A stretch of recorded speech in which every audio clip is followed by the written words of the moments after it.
Hello, thanks for being in a brand new video. This time I've got the Google Pixel 8 Pro with me and we're going to give it a full review. Let's get started. This is possibly one of the most loved devices by the entire Android community because it represents everything Google wants its phone and operating system to be.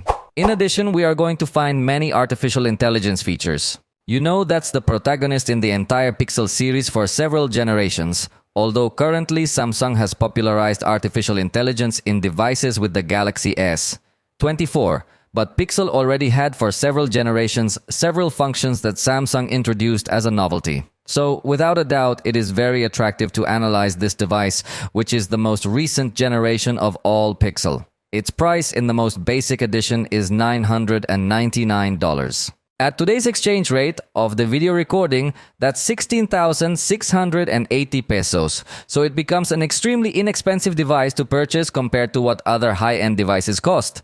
But that is because it has no official distribution. If it were to officially arrive in Mexico, surely the price would go much higher. So let's just analyze it as a high-end device. Its main and direct competitors will be the iPhone 15 Pro and the Galaxy S24 Plus. That is obvious, although it should be noted that in Mexico this device does not have official distribution, but it does in other countries through the Google Store. It would be great if Google finally decided to sell in Mexico this device because currently there is no official way to get this device, so you would have to import it. But the warranty can only be valid in the country where it was purchased. So it is still not so advisable to buy it if it has no official distribution in your country, but join me to know it point by point. Aesthetically, it is a very nice device. On the front, we will find considerably reduced bezels. So if it looks with a very modern finish, but it is not only beautiful but also resistant, integrating Gorilla Glass Victus 2 as protective glass of this front. In addition, we will have a brushed aluminum frame that is quite reflective, also very solid and very sturdy. On the right side, we have the volume buttons and the power button. But something to note here is that their placement is reversed from what all other manufacturers do. So if you're used to using other devices, it's highly likely that you'll always get it wrong and end up pressing the volume buttons instead of the power button. So here it takes a bit of a learning curve to get used to this button layout. On the top is placed a microphone and simply an area for antennas, while on the left side the frame is practically clean, but with the tray where you can place a nano SIM card. Something I like about this device is that the camera module connects directly to the frame, giving a very solid and very rigid finish. Besides that, it is a very original design in a smartphone market where it is very difficult to find an original design. At the bottom, we will have speaker and microphones disguised as speakers, and finally the USB-C port. On the back, you immediately realize that we are talking about a Pixel device with a very nice design, and it is also available in a very nice variety of colors, including light blue, mint, obsidian, and porcelain. I have the porcelain color edition, and honestly I find it one of the most beautiful devices today. Not only for its camera module that is very original with this highly reflective metal frame, but the contrast it causes between this strip and the body of the device is very nice. It should be noted that the body is completely matte, very nice, very soft to the touch as well. And in this case, we are talking about a glass back cover also protected with Gorilla Glass Victus 2. We're not talking about a very light device, but generally high-end devices are usually not. So it weighs 213 grams and has a thickness of 8.8 millimeters. To top it off with the design, I remind you that it does have IP68 certification. So if it does get dropped in water, it is highly likely that it will survive and not be damaged. The screen is really very good with a size of 6.7 inches in its diagonal and a 20:9 ratio. Also, the resolution is practically 2K called by some, but to be very accurate with the term, it's 2992 by 1344 pixels. So it has very good level of detail. It reaches 489 pixels per inch, so the level of detail is really good. Google calls this screen a super active display, and we're actually talking about an OLED panel, so it's going to give us very vivid colors, very high contrast as well, and very good viewing angles. Notice how from the side it still has a very good display. So it's a screen that wherever you look at it is going to be highly recommended and something that we would expect obviously in this price range. The brightness is also going to be considerably high, having a peak of 2400 nits, and the minimum brightness is also good. Besides that, in the accessibility options, you can further dim the screen. Obviously, it will also have the night light filter that you can activate manually or programmed, and it comes with 2 color renditions. Some colors a little bit more natural and others a little bit more saturated, although in the text it reads automatic. So it's a bit of a strange term, but that's simply the difference. More natural colors or more saturated colors. A very simple setting compared to what other manufacturers offer us. Even with respect to the 120Hz display, we also do not have a very large customization with respect to the refresh rate we want it to have. In this case, we can simply enable it to automatically adjust between 120 or 1 Hz. So when you're reading static content, the display doesn't consume as much power, but for example, you couldn't manually set some other refresh rate. Simply when you disable smooth display, you're going to notice that the display switches to 60 Hz. Something that I find curious is that Google points out that this display is 24 bits in color depth, something that is brutal, although the cameras of the devices still do not reach to capture pictures in 24 bits. So for the moment it seems to be only ready for the future, but the screen is really of very good quality. Regarding the sound, I remind you that it does have stereo sound, as this audio output is the main one, but it has a secondary audio output in the earpiece area for calls in the purest Samsung style. I would like more to have an output also in this frame to have a more symmetrical sound, but really the sound is good, has good volume, good quality, and a good presence of bass frequencies, which is usually the most complicated in a smartphone. So it is what we expected from a high-end device. Let's listen to a small test, although remember that it is not the same to listen to it live.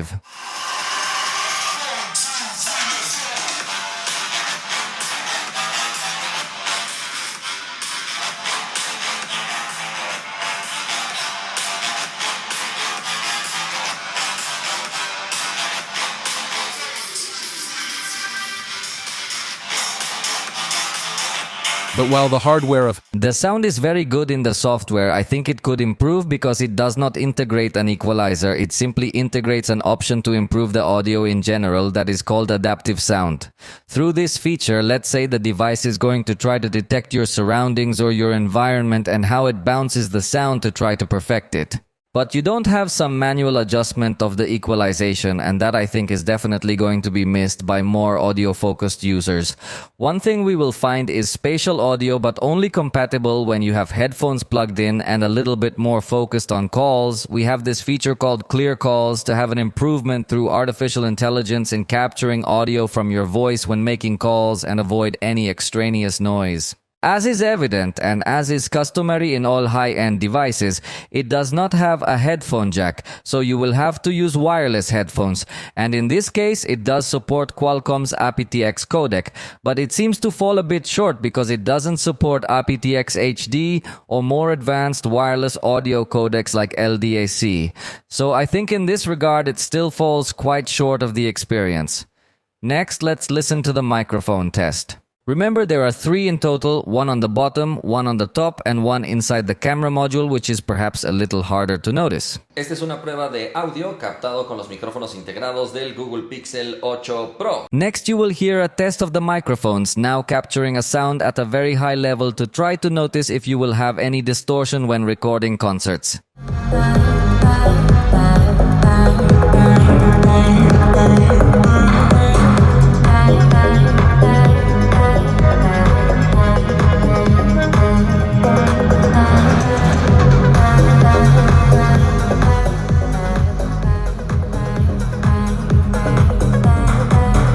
You noticed the sound was really very good, and in this case I picked up the sound system I have in my living room at maximum volume without noticing any serious distortion in the sound pickup.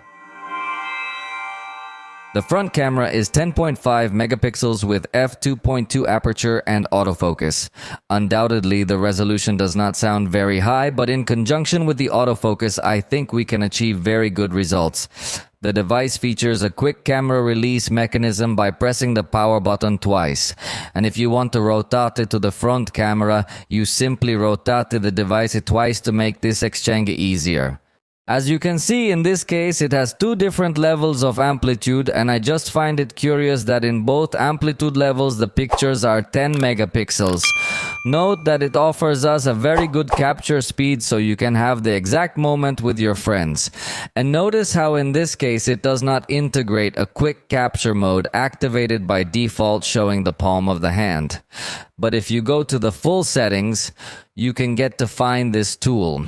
For some reason it is disabled, but you can enable this option.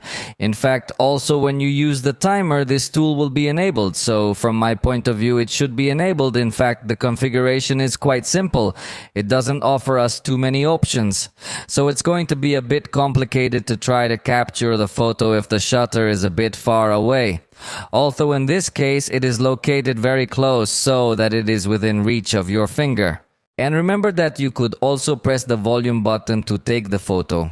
If you hold down the button, notice that it starts recording a video, and at the same time it's trying to take some sort of frames to have more or less a burst. Then notice how we can review the video and a specific button appears to extract pictures from that video. Then we get a dot pointing to the best moments to extract the photograph, and a photograph with HDR is extracted. And curiously, its resolution is 12 megapixels, so it's like a burst combined with a video recording.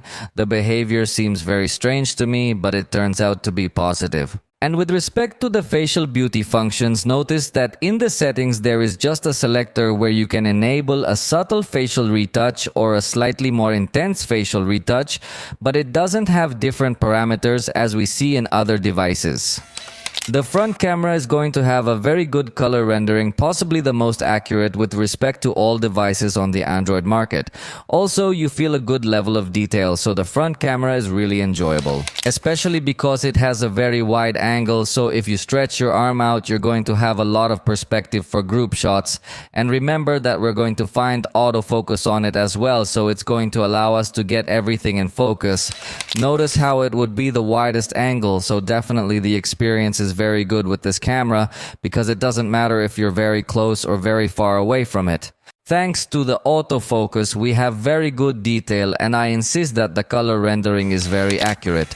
Even notice how it allows us to zoom in on the front camera, and thanks to the autofocus again, you could achieve this kind of pictures with the front camera, which is very difficult to achieve with some other devices. In indoor conditions, it maintains a good level of detail and also has good noise control and also maintains good color rendering as well. So indoor photography is still of a good standard. In backlit conditions, it is practically the only Android that on the front camera shows us an optimized preview where no overexposed areas come out, so in this case it deserves recognition. After taking the picture, obviously it's going to improve the result, having a practically perfect balance of lights and shadows, a good level of detail. So the front camera really pleased me a lot, and at night it continues to have this same performance. That is, we have a good level of detail, although obviously it's slightly lower because there's not so much light anymore, but you don't see any kind of problem. There is a slight presence of noise, but it is not really serious and still maintains good color accuracy. And in this type of extremely complex conditions where we find a night backlight, the device also does an excellent job, although in this case the most optimal result will be taking advantage of the illumination of the screen as a flash simulation, but it is a little cold light, so if you are in a warm environment it can get to come out a picture a little strange with respect to the colors. Portrait photography is positive even in these kinds of nighttime conditions, although there are some areas that might come out a little overexposed at night. But note how in the daytime it is able to keep the foreground objects in focus, as well as again maintaining a good level of detail and generating a nice bokeh effect. So it confirms that the front camera is really very good in practically all aspects. It is very versatile. On the back, we are going to find the traditional system with an ultra-wide camera, main camera, and periscope camera.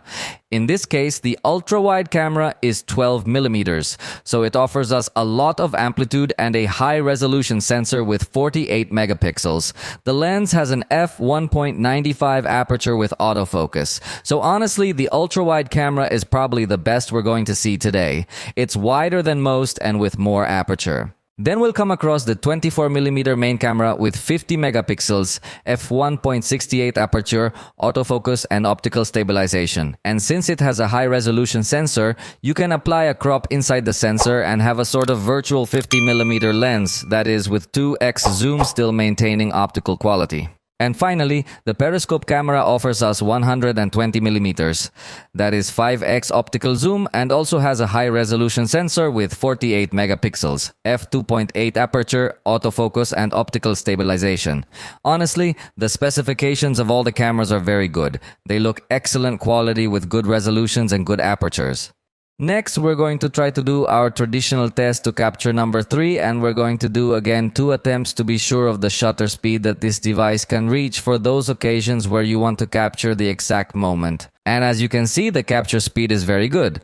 I was practically able to capture the exact moment. I even got a little bit ahead of myself. In both attempts, I did capture a little earlier than expected, but it definitely confirms that the capture speed is very good and very accurate. Although, as with the front camera, notice that it does not have a burst. But by pressing and holding the button, it starts recording a video that at the same time is capturing burst photos. Then, observe how we can play the video, or we can try to extract some picture from this video.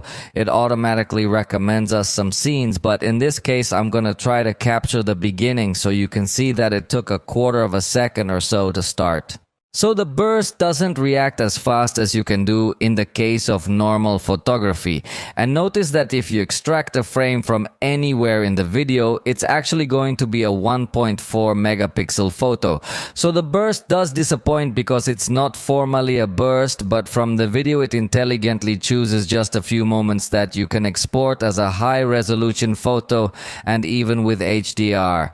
So the behavior of the burst seems very strange to me, and personally, I did not like it. The camera interface is quite original, although it could also take a little learning curve as it is very different from what we are used to. At the bottom, it offers us to switch between photo and video, and then the different modes available in each category will appear. As you notice by default, it includes a level to help us take well-framed pictures, and even though it doesn't have a professional mode, notice that from the main interface we can tap to adjust focus and exposure. But if we want to have more settings, we can press this button and notice how now the option to change the brightness appears. Then we can also change the shadows, but in this case we are not yet modifying camera parameters. We can also change the white balance, and finally we can access the focus, which can become manual with a highlight tool so we can see exactly the area that is in focus. Also the shutter speed, which can reach in this case up to 16 seconds, and finally the ISO, which can go up to 3200. So it's a bit of a strange manual mode, because if you don't realize that you've moved the manual settings, your pictures are going to come out a bit strange, although when you're using manual settings at the top, there's that strip of information. Obviously from this part you can reset everything to go back to a kind of automatic mode. If you want to take pictures in RAW, it is also possible, but you have to access in the other configuration button to the PRO category, so that in this case you can enable the RAW mode. And here you can also enable the photographs in 50 megapixels. And what I like is that you can take 50 megapixel photos in RAW, something that few devices allow. Regarding more smart features, notice how when we zoom in on some sheet or some document, it automatically enables the option to scan document but with Google Drive. And in this case, it seems to have some problem because the option is not enabled. And with regard to QR codes, note that you can scan them directly from the main interface of the camera without the need to open Google Lens. The 3 cameras allow us to take pictures with a high resolution mode, and definitely that can become very useful to reframe your photos in certain circumstances. Obviously, with the ultra-wide camera, it may not be as useful because the main goal of the ultra-wide camera is to capture as much information as possible and not to crop. But with the other cameras, it can become useful. Notice how we have a good level of detail in these photos so that by cropping you still maintain a high resolution photo.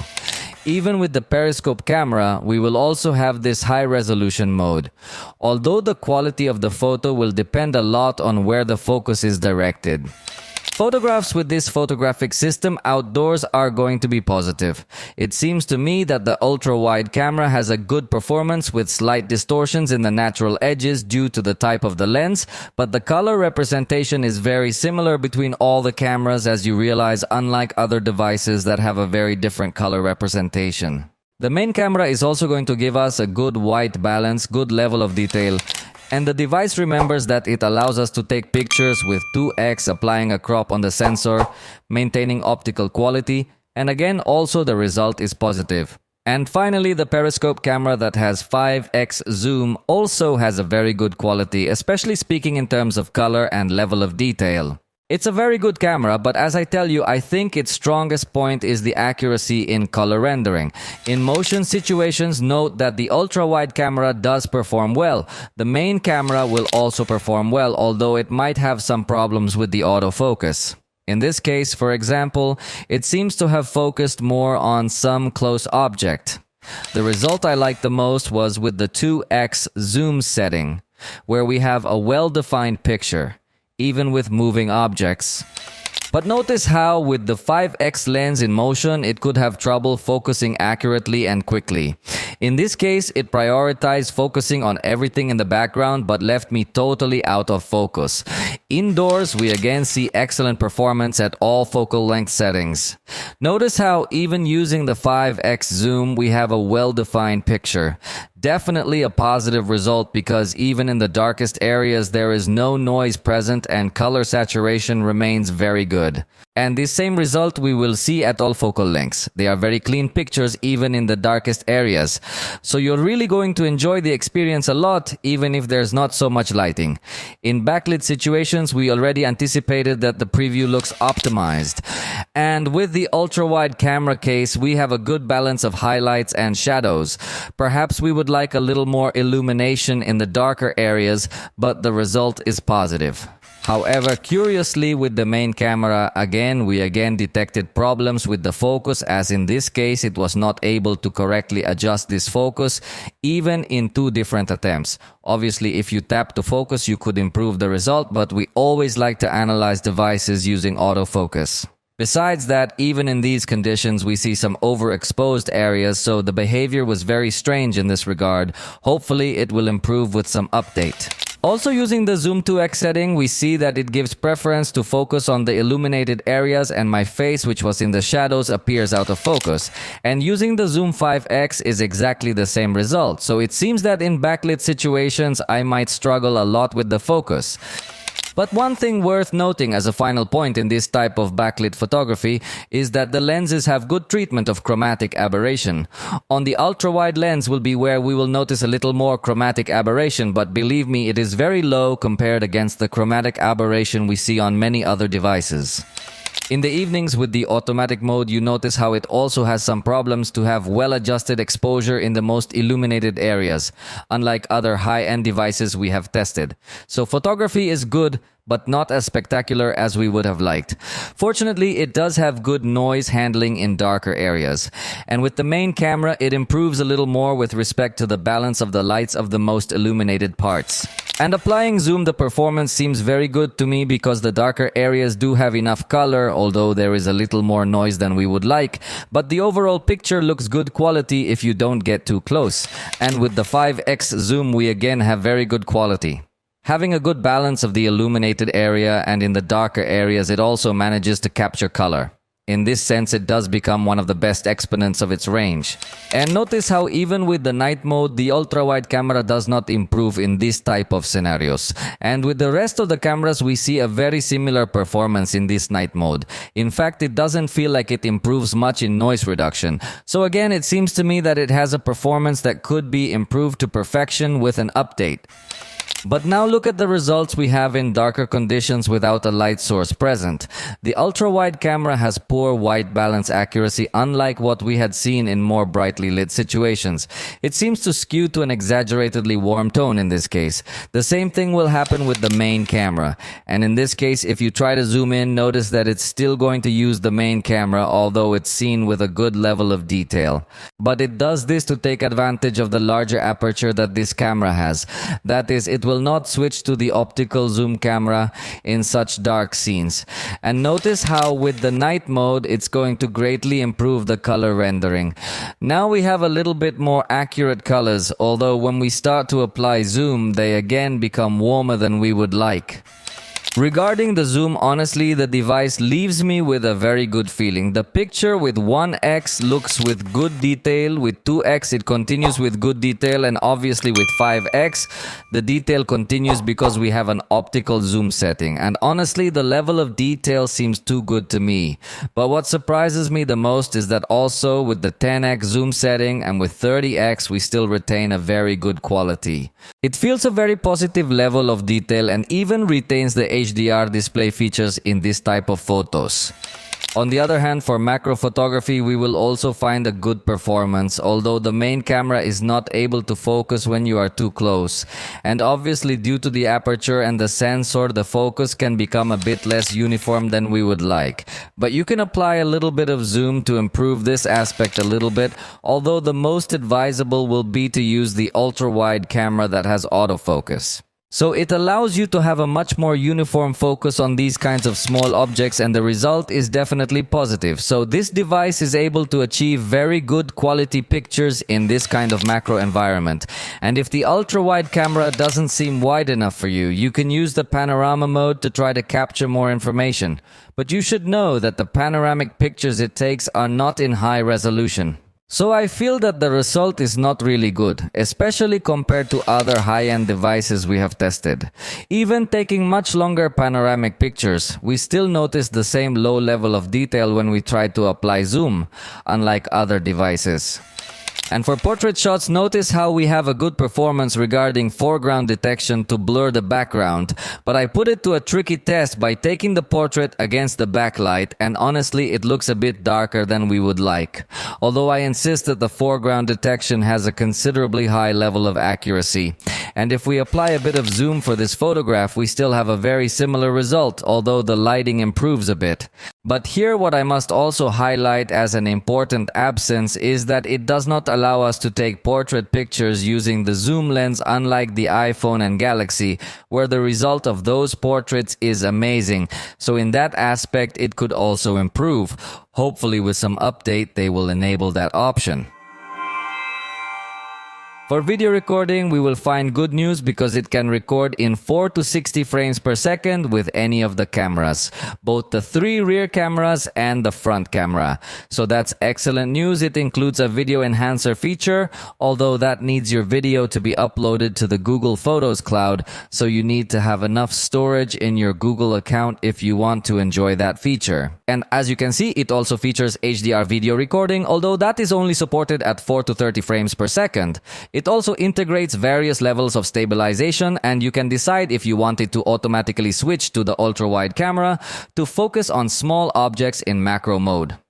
In addition, it also integrates a sound enhancement function that will try to focus on your sound. It can be very useful if you are a content creator and you haven't purchased an external microphone yet, or you forgot your external microphone. Well, in this case, you have this alternative to avoid noise through artificial intelligence. When recording video, we will have a button to pause and resume the content, as well as a button to take pictures of the video. And notice how we also have the quick shortcuts to switch between different lenses or different focal lengths. And obviously we also have a convenient slider for zooming. However, there are things we can't do, like turn on the flashlight, which is kind of strange because most devices allow it. And we also can't rotate to the front camera without the need to stop our video recording first. However, it strikes me that we can manually modify things like exposure and white balance while we are recording our video, although even with the video stopped, it doesn't allow us to access more settings with different parameters in the video recording like shutter speed, ISO, and other things. So we could say that it does not have a professional video recording mode.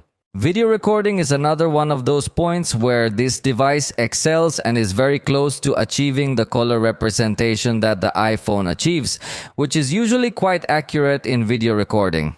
Honestly, within the Android world, the Google Pixel seems to me to be one of the best devices for recording video. In this case, you're seeing the result in 4 to 30 frames per second. And as you notice, we can also switch between the ultra-wide camera and the main camera. And we still notice a very similar color balance. It doesn't feel like it drastically changes the color rendering between one lens and the other, which gives it a very positive experience because it makes it very versatile. In fact, also using the periscope camera, we still appreciate that same color and of course a good level of detail. Although with the ultra-wide camera indoors, notice that there is a bit more grain present, although it does its best to reduce it. But when there is more movement, it does become more distinguishable in darker areas. However, it maintains good performance with respect to color saturation and level of detail. Although it is clear that by switching to the main camera, it will greatly improve the treatment of noise because it no longer feels so much grainy present and still maintains the same color rendering. On the other hand, with the zoom camera, we will also notice a little more noise when there is more movement. But I think it also manages to have a good job, even in these conditions where there is not so much lighting. In backlight, it will also be spectacular the work it will be able to achieve. We have a near perfect balance between light and shadow. It makes it look like a very easy situation, this situation that was actually very complicated. Believe me, many devices struggle a lot to achieve good performance. And in this case, even with the ultra-wide camera, it maintains this same performance as well.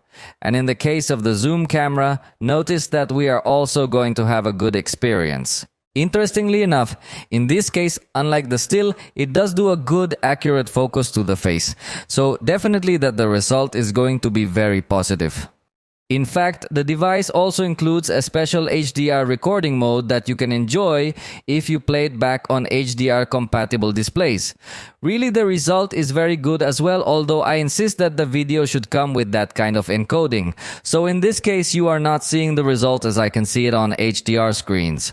Night video recording is going to be positive with the ultra-wide camera, although it doesn't manage to do a good balance of the brighter areas. So that could still be a point of improvement, but even in the darkest areas, it does manage to capture some illumination, albeit with more noise. Notice how you immediately notice the difference when you switch to the main camera, especially in the noise level, which manages to reduce it more clearly, although the video feels at a slightly lower frame rate than 30, especially when you're recording darker areas. And in this case, when there are brighter areas, notice that it doesn't manage to balance quite right, but even with the zoom camera, it does manage to do a better job as long as there's enough light. Because if you go to slightly darker areas with this camera, you will also notice a lot of noise and little light coming in due to the nature of this lens. So in summary, at night, the most advisable will be to record with the main camera. I think that in this sense, it could improve a lot if they decide to improve the ultra-wide lens and the telephoto lens for these night conditions. With respect to the zoom, note how it makes the change between the ultra-wide camera and the main camera practically without noticing the difference, but the change between the main camera and the periscope camera is noticeable because the digital intermediate zoom is felt with very little level of detail. So this change is very noticeable, but the maximum zoom is of good quality, maintaining good detail and good stability. In this case, in video recording, it reaches up to 20x zoom. And it is curious that this device integrates several stabilization modes. In this case, you are looking at one of the most basic, which with the ultra-wide camera looks very good quality. With the main camera case, you're also going to notice that it's a good level of stabilization when you're walking, although when you're running it can become a little bit insufficient in overly aggressive movements, but I think it still maintains good stabilization. Obviously, with the periscope camera case, it can become a little more complex to maintain good stabilization, but when walking I think it's good enough, although when running it's obviously not. But that is something practically impossible to achieve. We'll also find another level of stabilization which is called locked, where it sort of locks the rotation so you can have an extremely stable video, although obviously it's going to be a lot more clipped as well. So you don't notice such a wide angle, but even recording with the zoom camera with this mode, I think you can still get a stable enough shot if you try to move carefully. And it also has another stabilization mode that lowers the resolution to Full HD, which can be useful for action scenes. Note how even when running the stabilization is extremely good, although it could also result in a bit of a jello effect in some cases and won't switch between cameras when you're using this stabilization mode. It also integrates a portrait video recording mode, but honestly it feels very artificial. Edge detection is inaccurate when there is movement, and even between the fingers of the hands it also looks very artificial. Also, the recording is only in Full HD at 24 frames per second, although fortunately it does seem to modify the intensity of the blur depending on the distance from the person. And one positive thing is that it is also able to focus on objects in the foreground, which is very good. So this is very positive, but the overall result doesn't look very appealing to me. I think this could still improve a lot. The focus of this device is also going to react in a good way, even with aggressive movements at different distances. If you are recording a person, the result is going to be very accurate with respect to the focus it is able to achieve, unlike other devices we have seen. The fast motion mode can go in 4K, which is positive, and it starts from 5x, which is also positive for people movements, although the stabilization could be improved. But the result is good, and the fastest it can go is up to 120x, which may still fall short compared against 960x that other devices allow. So it's not the most attractive, but I like that you can select the speed, unlike the iPhone where it has an automatic mode. And in the case of slow motion, you can go up to 240 frames per second, supposedly in Full HD, although I honestly feel that the level of detail corresponds more to an HD resolution. So it does not seem so spectacular slow motion. The front camera is also going to give us a very good video recording quality, especially for the color rendering, plus it maintains a good stability, and being a very wide camera, even with the stabilization turned on, you don't feel that the scene is too close. So it's a bit easier to make a good framing. Even in backlit conditions, the recording is actually very good, unlike the vast majority of devices that will have some overexposed areas. Also, having autofocus makes it easier for you to show something to the audience. So I really find the video recording with the front-facing camera to be spectacular. Although indoors, when we don't have as much lighting, there can be more noise present than we would like. So you do need to have good lighting to have excellent video quality. Otherwise, a little more noise will be present. And this is confirmed in this night recording test. Again, we see a bit more noise present than we would like, although fortunately the colors are still maintained with good saturation if you have a nearby light source. But if you're a bit far away from light sources, I think even the colors start to get a bit paler. So it doesn't really stand out too much in this recording in a little bit more challenging conditions. And also, if we turn off the light, you're going to notice that the noise is exaggerated, unlike other devices that can come up with something a little bit more spectacular. In fact, in this case, it does not allow you to use the screen to better illuminate the face. So you definitely do need to record in well-lit conditions with the front camera. On the front camera, you can also use the time-lapse mode, and in this case, it has a good level of stabilization. In addition, you can also record slow-motion videos using this camera, and curiously, the device will not allow you to record with the front camera if you are in slow-motion mode, but if you enter a mode called sweep, yes, you will find slow-motion here in front. The result is actually very nice with respect to the slowness that can be achieved, but I find it very curious that they have a poor distribution of modes. However, it doesn't integrate a portrait video recording mode on the front camera, something we could definitely demand from it being a high-end device. And it also doesn't integrate a dual recording mode, and that does come to be missed, especially if you're a content creator, because there will be no way to record with the rear camera and the front camera at the same time. In the software section, we will find Android 14 in its pure state, although you know that pure Android is becoming more and more Android Google, so you will find Google everywhere in this operating system. However, being a Google device, it was expected. So in addition to arriving with the latest version of this operating system, you should also know that it has 7 years of software updates. So really in this sense, it is also going to offer us a very high experience that is going to last for many years. And you have to remember that generally Pixels usually update immediately when a new version of Android comes out. So in that sense, you will have the updates as fast as possible. In addition, Google adds some interesting options, mostly artificial intelligence, to this device. For example, we are going to find a section of generative wallpapers through artificial intelligence. Simply enter this section and see how there are different categories on which we can base the generation of these backgrounds, and then we can change some terms to adjust specifically to the image we want. As you can see, instead of a bicycle, we can select something else, like a surrealistic UFO made of... And we're going to change to silken shades of pink and purple. Let's change to indigo and blue, and so we can generate our wallpapers with a good resolution to always enjoy a good display on our home screen. In fact, you can also generate wallpapers based on emojis. You simply choose the emojis that you want to place here and see how it will automatically create there several emojis arranged on the wallpaper. You can have emojis or you can have patterns, in this case with the same emojis and in different formats or different placements. Then you can generate your own backgrounds completely to your liking with the color palette you want. And remember that also on the lock screen you can have a song identifier. So just turn on your device if you are listening to a song that you want to know its title. Google also integrates quite advanced accessibility features. Some are also available on other devices, but some others are very interesting. For example, we will find voice access, which would allow you to control your device simply based on your voice. Obviously, it is a feature focused on people who may have some mobility issues. We will also find an instant captioning feature that can be very interesting also if there are people who have some problem with hearing. Then observe how at the moment of playing a video we can enable this option so that the subtitles are enabled in real time. This can also be very useful to know what is being said in the video. And we will also find an instant transcription function so that we can see on screen everything that is being spoken, and it can even detect different sounds such as music or sounds of some animals so that through text you can know what is happening. Within Google Photos, we will also have free access to some special tools.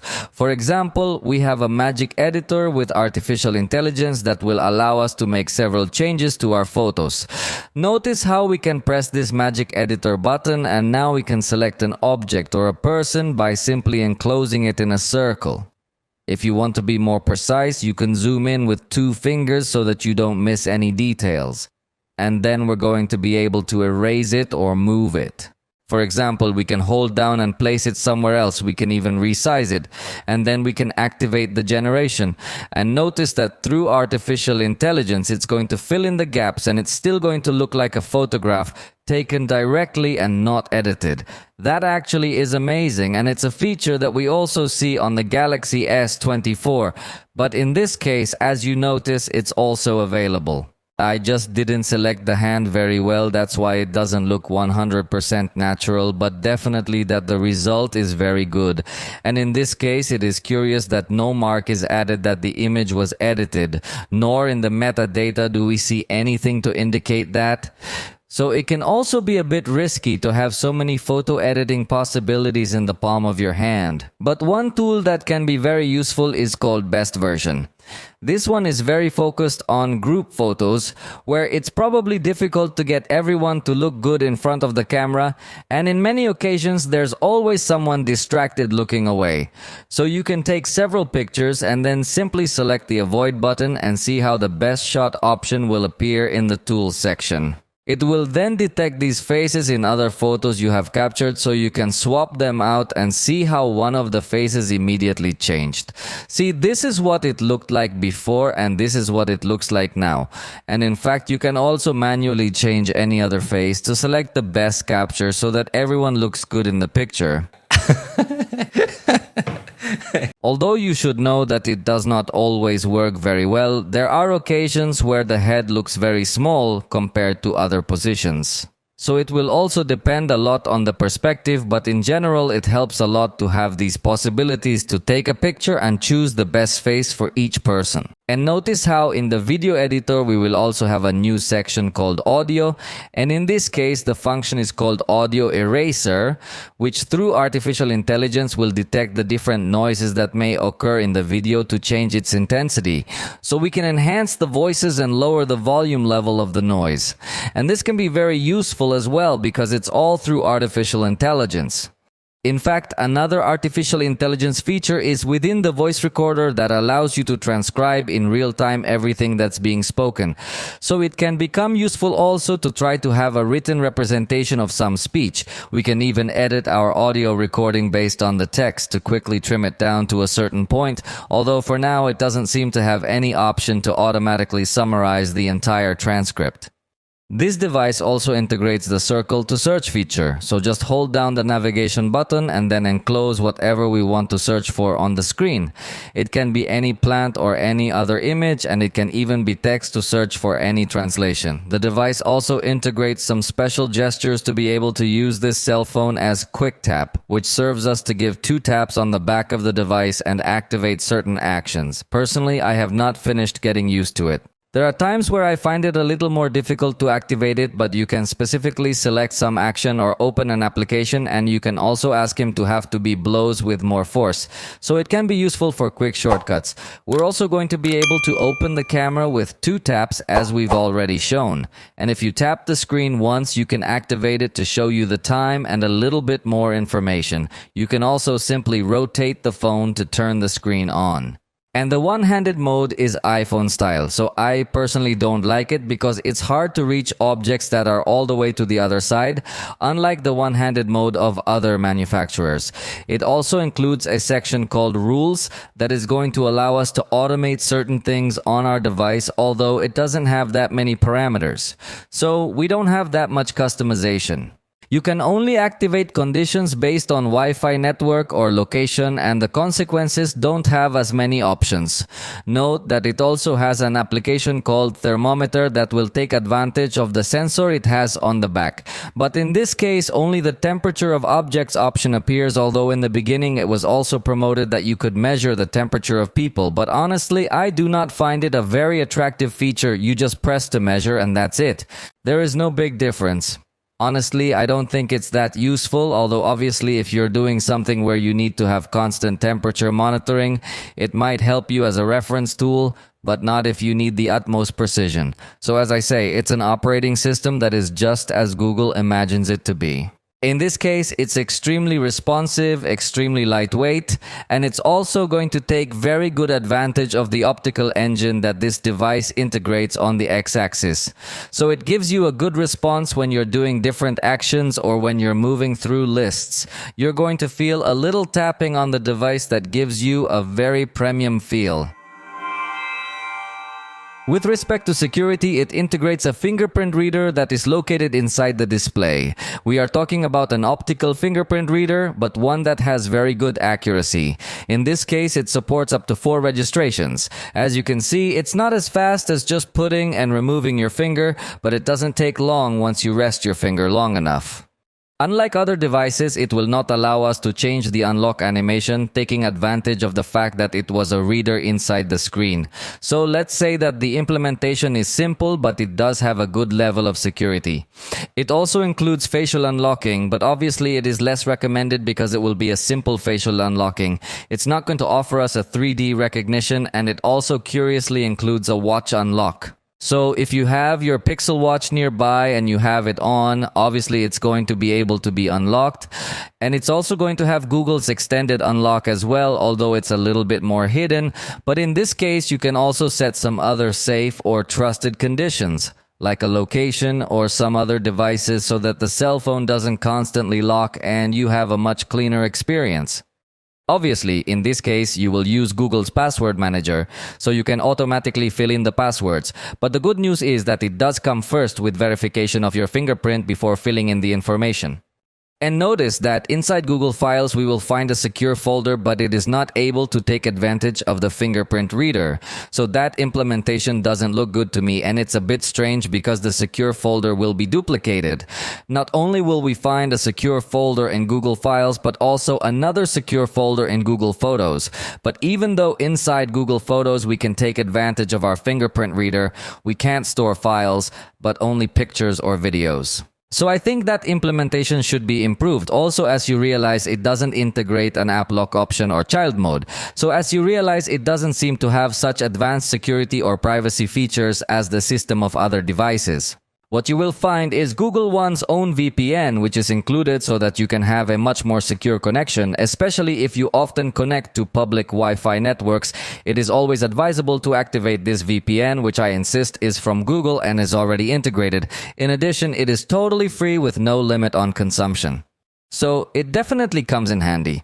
And obviously, if you happen to lose your cell phone, remember that there is the Google Find My Device option.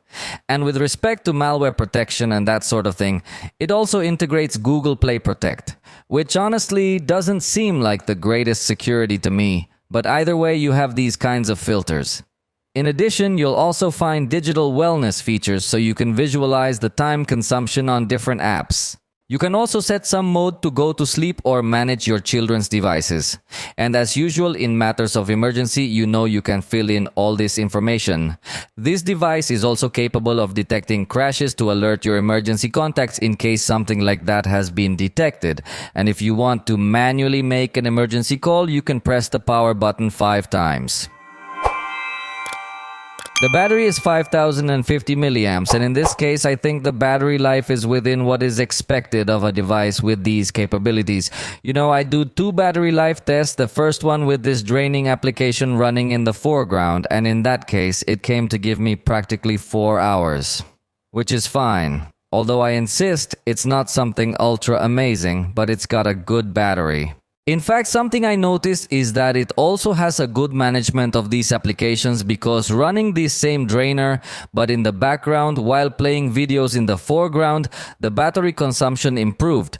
So it went up to practically 5 hours. So I think it does get to have excellent management of the apps running in the background, so you get good battery life. If you want, you can get to enable the power saving mode, which could help you extend the battery life even more.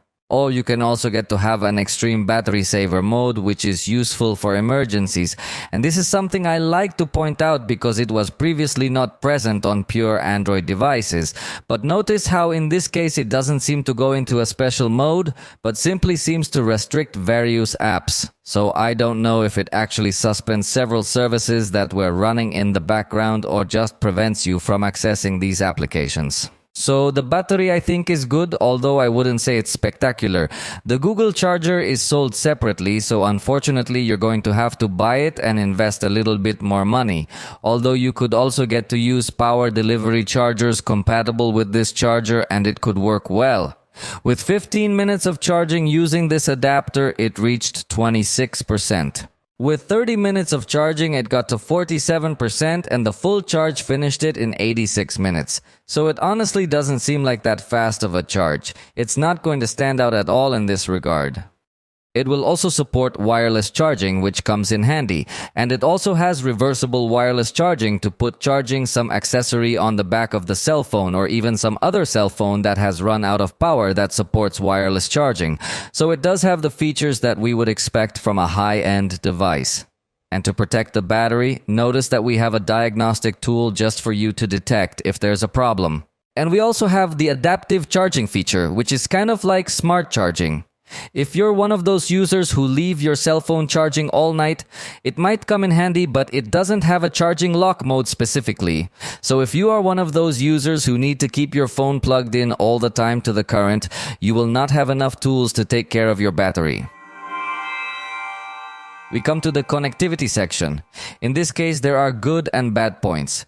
Fortunately, it has support for networks without picking up, but it only integrates a data saving mode. However, you cannot select which apps can use your mobile data and which apps can only connect to the internet using the Wi-Fi network. That's something that other devices do offer, but this Pixel does not. And there is a doubt that several users in Mexico have, and I have solved it. In this case, it does not support Altan networks in Mexico. So if your phone company is based on those networks, it's not going to give you calls, and that's obviously very bad news. On the other hand, in this case with Telcel, I could have signal, calls, and more just for your consideration.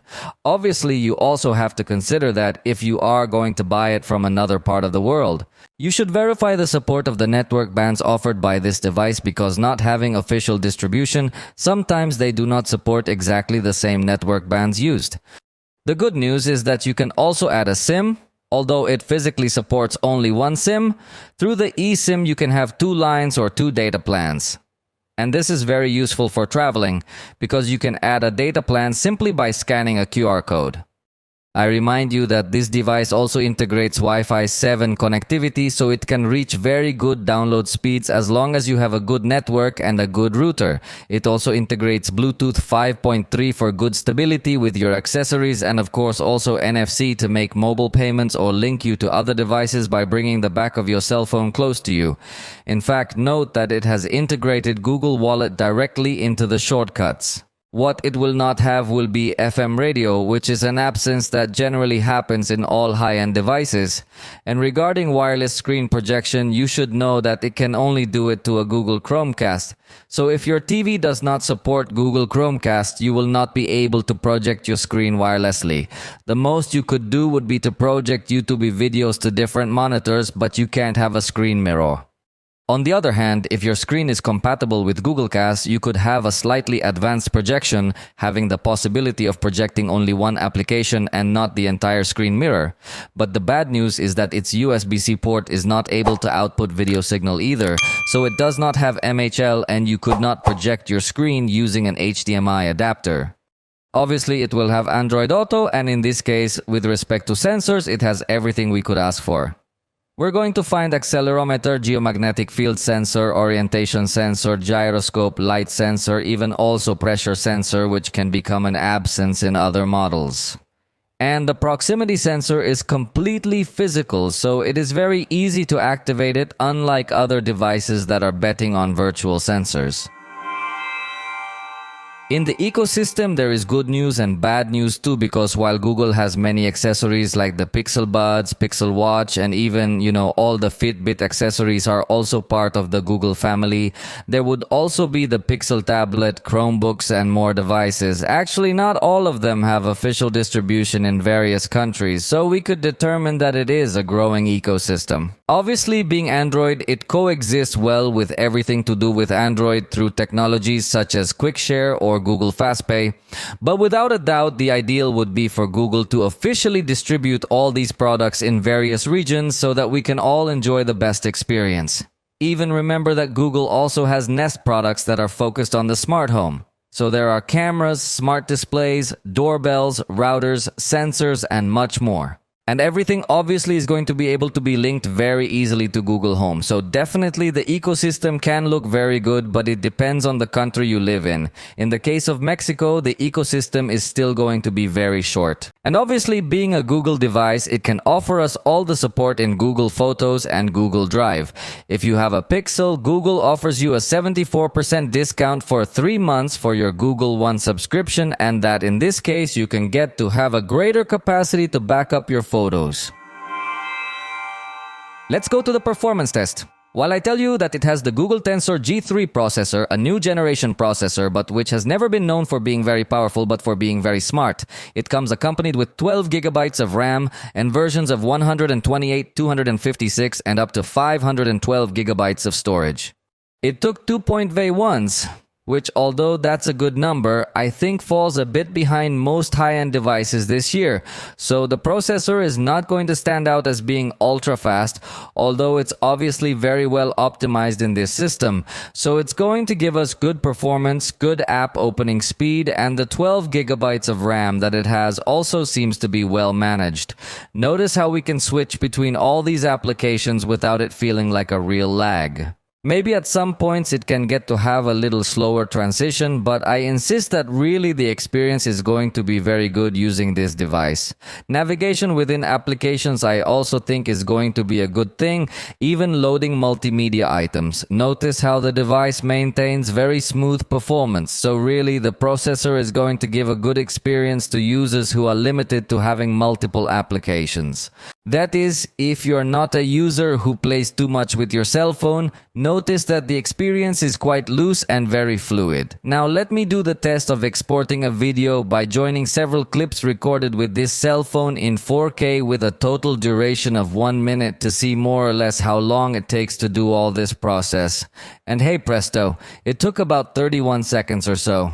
It confirms that while it is not a disappointing processor, it does lag behind other current high-end processors. And definitely the storage of the base version may also fall short, considering that other manufacturers are already offering 256 gigabytes, even from the cheaper models. In addition, consider also that you don't have the possibility to put micro SD cards in it. So the most advisable will be to acquire the version of 256 or 512 gigabytes of storage if you are a user who will record a lot of videos or will have many games installed. Otherwise, you'll have to be constantly freeing up space, although it does include a tool through Google Files that can help you clean up some things, showing you the heaviest files. As for games, it does not offer us a special launcher for these contents, but once we enter one of these games, notice how a small tool appears here on the side from which we will be able to open this games panel where we can activate a shortcut for screenshots, also disable or enable the shortcut to record the screen, also the frames per second monitor, which curiously in this case did not work for me, and also a button to enable or disable the Do Not Disturb mode. In fact, you could also stream directly to YouTube your games, which would be interesting. And on some content, you can also enable some level of optimization. But definitely the list of options is very low compared to the list of options offered by other manufacturers with their own Android implementations. In Call of Duty, by default, this device will give us the very high quality with the maximum rate, confirming that it does have a good graphic compatibility. In fact, all the special effects of this game are also available, even the experimental functions, so it really does have good graphics compatibility despite being a rare processor. In fact, only the Pixel uses this processor, but remember that it also supports the ultra rate, decreasing the graphic quality to medium, and not so many effects appear available anymore, but it is the normal thing activating this mode. So first we use the maximum rate for our test, and you should know that unfortunately it did not allow us a monitoring of the frames per second through the tool we always use. And as I anticipated, the very special widget that Google includes for a frames per second monitoring didn't show absolutely no information either. So in this case, we will only talk about the perception and we cannot give you more accurate data, but it seems to have a good stability. Obviously, if there are times when the frames per second can drop, especially when you're recording the screen, they can become a little more constant, but it doesn't drop so considerably that the game freezes. So if you can get to give you a good gaming experience, although as I anticipated this processor is not so focused on power but more on artificial intelligence, in this case the warm-up was the D, so it was still cool enough. Then we ran Call of Duty at the ultra rate, and in this case again we had a very good fluidity, we could say excellent. In fact, you do get to distinguish that it's running at 90 frames per second, although obviously you'll still get some momentary low spikes, but it's nothing really serious. So even with screen recording, you're still going to have a good gaming experience. So if you usually record gameplays, your experience can be a positive one. Just note that the screen recording tool has some extra steps, so if you want to start recording the screen quickly, on this device you can't do it because it first asks you if you want to record the whole screen or just this app and other things. In the Legends game, we changed the automatic setting to the ultra setting at 60 frames per second to see how it fared on a high-end device. Again, as we've seen on other devices, this game starts up to 120 frames per second apparently. So it shows us lots and lots of fluidity, but not even a minute goes by when you feel the device drop down to 60 frames per second, and then you feel again after a few seconds it bumps up to 30 frames per second. So for a high-end, it obviously doesn't perform well. It feels a little fluid movement compared against what other devices in this same price range can offer us. Although note that it is curious that it got really very little heat, reaching 38.3 degrees Celsius. So it seems that they have given priority to maintaining a cool experience but sacrifice a lot of high frames per second fluidity. In the SpongeBob game, we changed the default setting, which was medium resolution and quality at 30 frames per second, to something much higher, going to epic resolution, also epic quality, and 60 frames per second. In this game, we are also going to have a good experience, although there are some moments of low peaks at the beginning, but then it stabilizes very well. At times, it does drop perhaps slightly in its frames per second rate, but it's still a good experience. Even when recording the screen, the experience is still good enough, although obviously the game can slow down a bit when you're recording the screen, but it doesn't get to be something really serious. And finally, regarding Henshin Impact, this device is going to offer us by default the medium quality, but for the test we turned it up to the very high quality at 60 frames per second, also with very high motion blur for being a high-end device. And here, the remarkable thing was that the device actually warmed up very little compared to what we've seen in other high-end devices. It only got up to 41.8 degrees Celsius, and just to give you an idea, on other devices it has exceeded 45 degrees Celsius. So it's remarkable the temperature management that this device has. Although yes, there are slightly more noticeable hitches in this game. So if you are one of those who prefer a super smooth experience, even if you have a little more heating, this is not the option. This device is more about maintaining a cool experience even though it may have some slight lag. They are not really serious, but they can be noticeable for the most demanding gamers. So overall, I think the performance is going to be good in gaming, although it is not a device 100% focused on giving you a totally smooth experience.